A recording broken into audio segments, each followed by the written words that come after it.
Faixa 71. O livre-arbítrio e a fatalidade. Está o homem subordinado ao livre-arbítrio ou à fatalidade? A essa pergunta, assim respondeu Emmanuel. O homem está subordinado ao seu livre-arbítrio, mas sua existência está também submetida a determinadas circunstâncias de acordo com o mapa de seus serviços e provações na Terra, e delineado pela individualidade em harmonia com as opiniões dos seus guias espirituais antes da reencarnação. As condições sociais, as moléstias, os ambientes viciosos, o cerco das tentações, os dissabores são circunstâncias da existência do homem. Entre elas, porém, está a sua vontade soberana. Pode nascer num ambiente de humildade e modéstia, procurando vencer pela perseverança no trabalho e triunfando das deficiências encontradas. Pode suportar as enfermidades com serenidade de ânimo e resignação. Pode ser tentado de todas as maneiras, mas só se tornará um criminoso se quiser. Faixa 72. O elemento dominante. Na esfera individual, o livre-arbítrio é, pois, o único elemento dominante. A existência de cada homem é resultante dos seus atos e pensamentos. O que se faz necessário é intensificar cada um sua educação pessoal. Um dos grandes erros do homem é não se conformar com sua situação de simples hóspede de um mundo que não lhe pertence. Se reconhecesse o quanto é passageira sua permanência na Terra, evitaria a influência nefasta do egoísmo e não agrilhoaria o seu coração ao cárcere de desejos inconcebíveis, causas naturais de muitos dos seus maiores sofrimentos. Emmanuel. Recebida em Pedro Leopoldo a 21 de junho de 1935. Mais verdade do que dinheiro, mais luz do que pão. Faixa 73. A crise espiritual, fonte dos males atuais. Pedro Leopoldo, 14. Especial para o Globo, por Clementino de Alencar.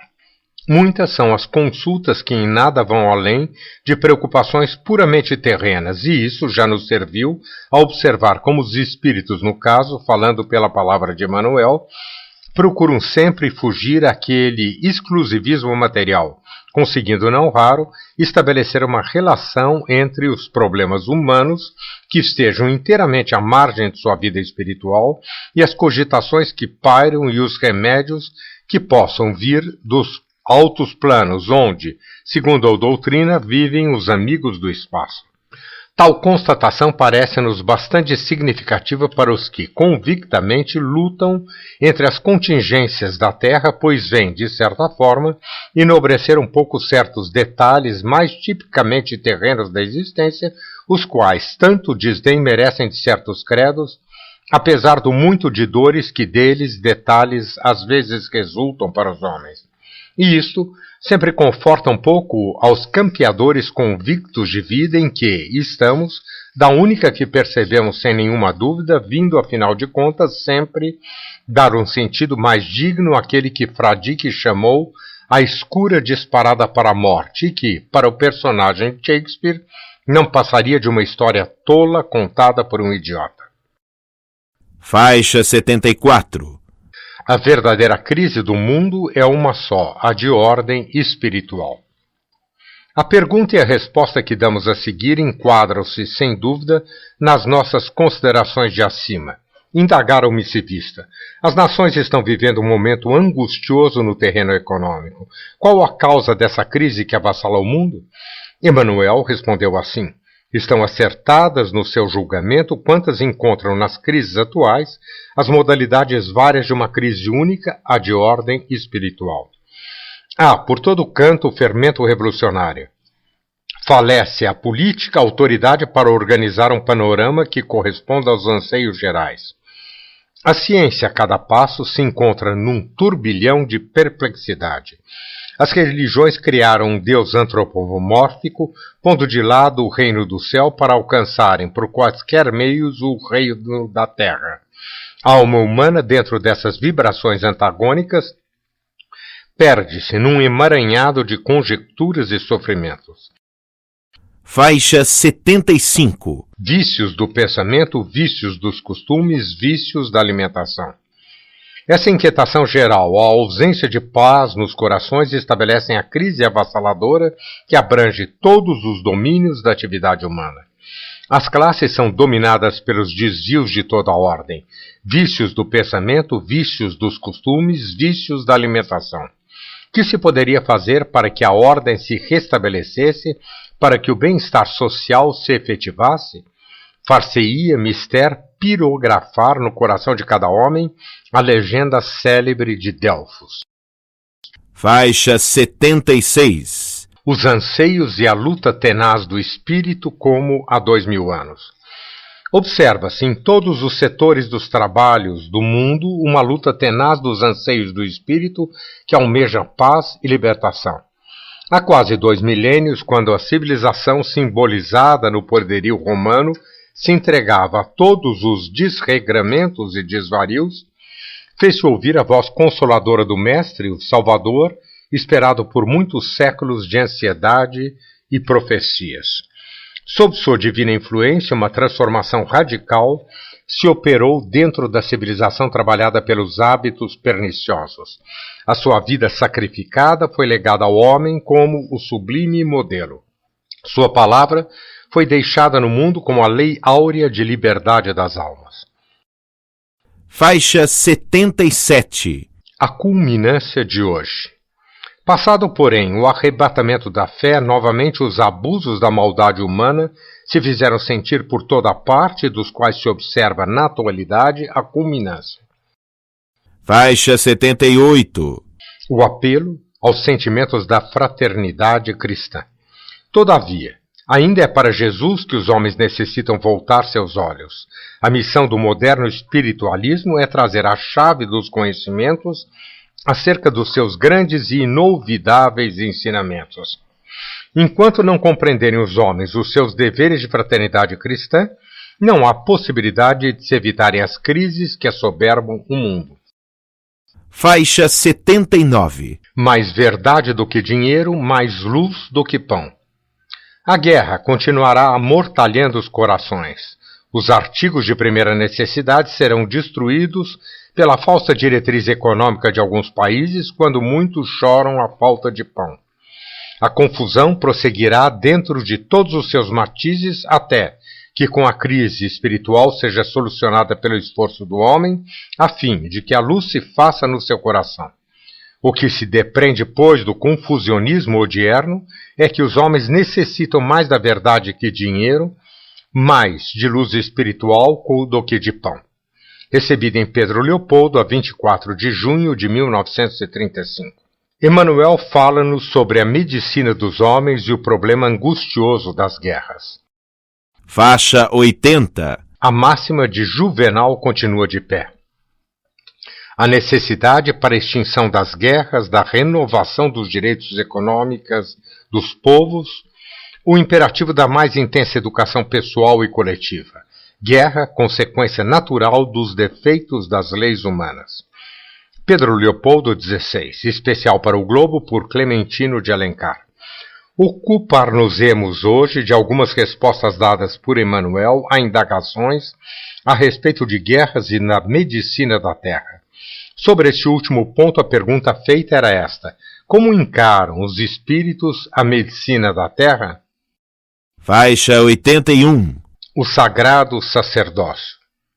Dados a atividade de certos médiuns que se dedicam à cura de males físicos e os conflitos que, não raros, se estabelecem entre os processos da medicina espírita e os da terapêutica terrena, a resposta apresenta-se interessante, sobretudo, pelo esclarecimento que, de certa forma, dá sobre a razão e as possibilidades daqueles métodos mediúnicos de cura e o benefício que deles, porventura, resulta para o doente. Tal esclarecimento, entretanto, nós apenas o podemos deduzir da resposta, pois é digno de ressaltar-se que nele, Emmanuel, ao contrário do que se poderia supor, não faz propriamente defesa alguma exclusiva da medicina espírita. Limita-se a expor um ponto de vista sobre o problema dos mais terrenos, exaltando mesmo nessa esfera as atividades dos médicos da terra, nas quais aponta um sagrado sacerdócio. E detendo-se um momento em traçar a observação acima, o repórter não teve outro intuito que o de mais uma vez significar a isenção com que resolutamente se lançou nessa reportagem em torno do médium de Pedro Leopoldo. Agora, passemos à resposta. Faixa 82. Trabalho santificante e abnegação redentora. A resposta de Emmanuel à indagação acima é a seguinte: a medicina, no quadro das ciências, é uma das maiores benfeitorias da humanidade. No seu seio, não são poucos os espíritos que se têm dignificado pelo trabalho santificante e pelas abnegações redentoras. Digna de todo o acatamento, é lícito esperar-se dela muito das realizações em favor dos que na terra lutam e laboram pela conquista do aperfeiçoamento. É uma questão de dar-se tempo ao tempo. Paulatinamente, ela resolverá muitos dos mais intrincados problemas da microbiologia no seu objetivo de conservar a saúde humana. É pena que os sistemas medicinais se digladiem tanto na exposição de seus processos de cura. Todos eles apresentam suas vantagens e o que é mais necessário, a quantos aceitam seus postulados, é encararem sua posição como decorrente de um sacerdócio muito sagrado. Faixa 83. Micróbios e elementos de ordem espiritual. É verdade que grande número de moléstias constituem estigmas dolorosos para a ciência dos homens, não obstante o avanço dos compêndios nosológicos. É que os micróbios patogênicos se associam a elementos subtilíssimos de ordem espiritual.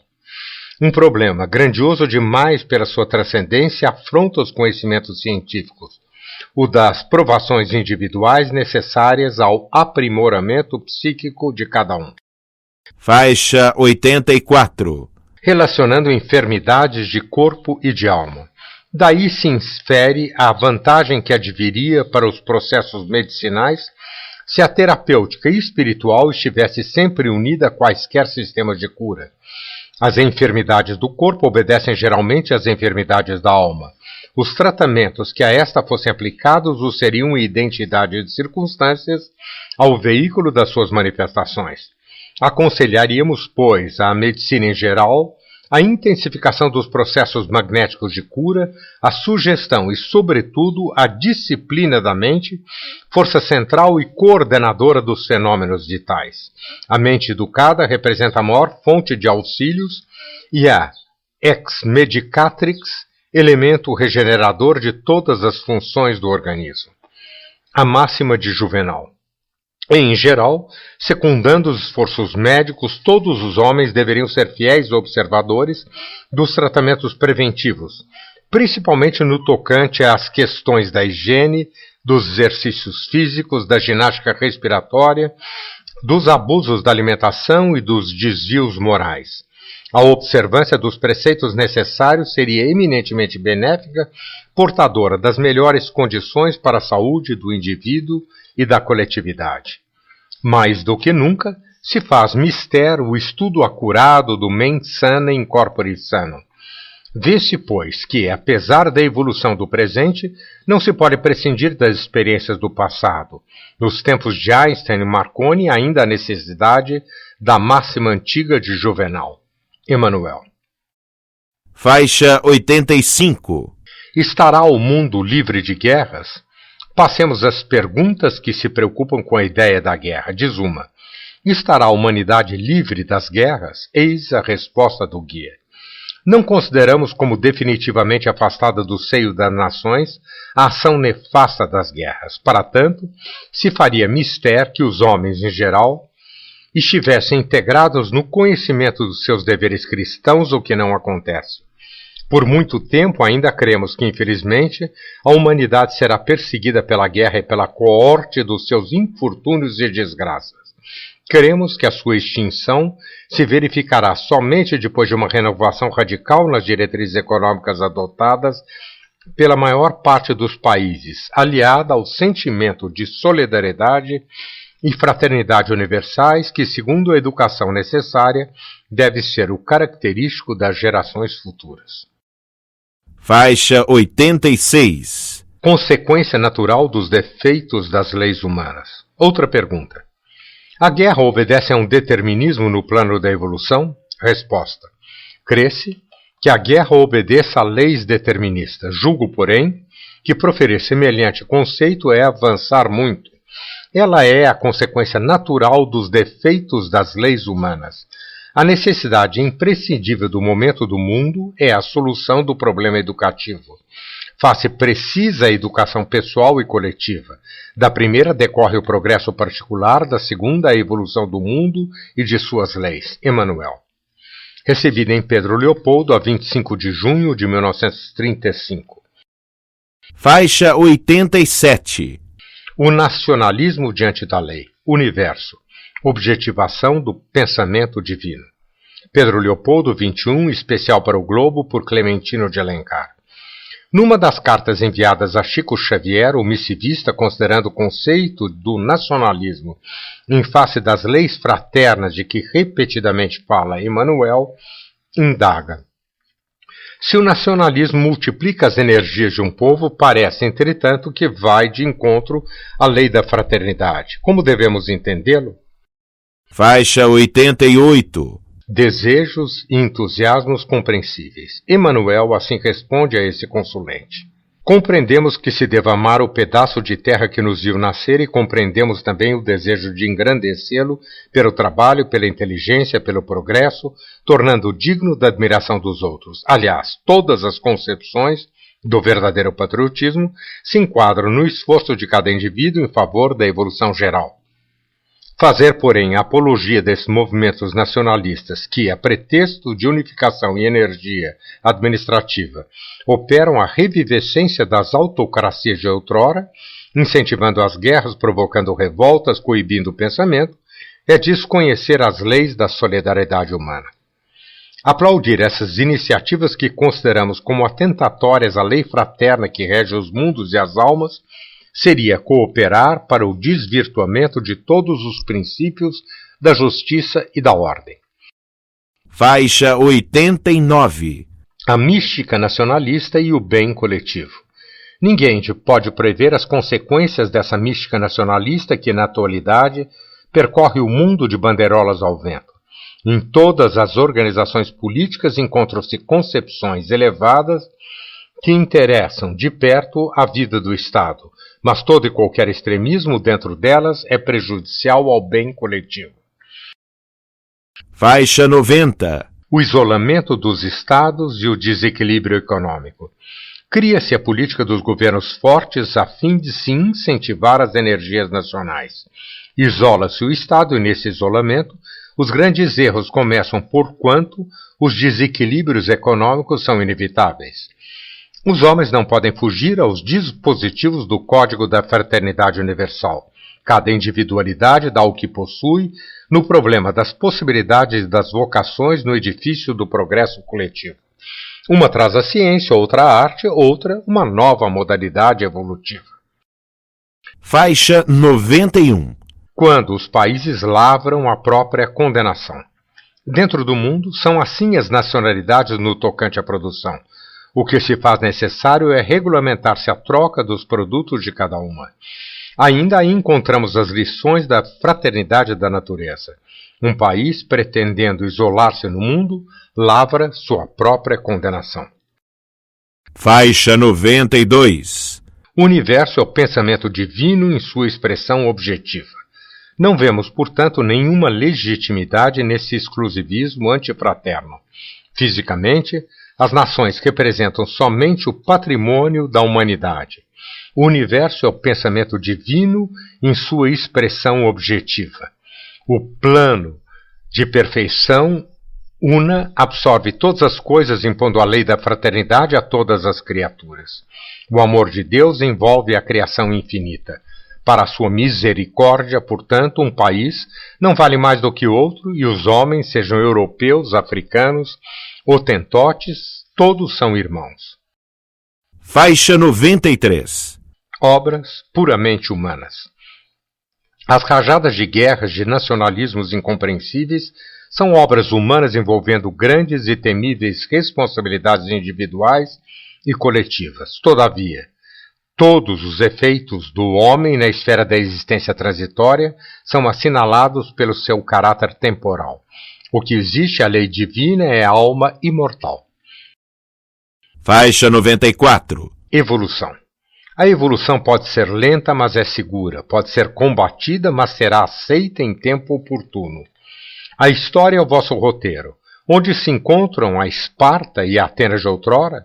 Que sopro destruidor pulverizou as esplendorosas civilizações que floresceram junto do Ganges, do Nilo, do Tigre, enchendo de vida suas margens? Que força extra-humana soterrou a Roma poderosa da antiguidade num aluvião de cinzas, onde se acham as suas galerias soberbas, cheias de patrícios e de escravos, as suas conquistas, os seus impérios faiscantes? A mão do processo evolutivo invisível e misteriosa, que estancou as lágrimas da plebe sofredora, subjugou os tiranos assinalando as suas frontes com o estigma da maldição dos séculos. Faixa 95. Os ventos da noite sobre as ruínas. O progresso vem trabalhando com sacrifícios e sobre as ruínas do Coliseu e dos Palato choram amargamente os ventos da noite. O poder de homem e de nações passa como sua própria ação. Daí a necessidade da difusão do conceito imortalista da vida para que a humanidade concentre as suas possibilidades na aquisição dos tesouros espirituais, os únicos que não se dissipam no vórtice das mutações da matéria.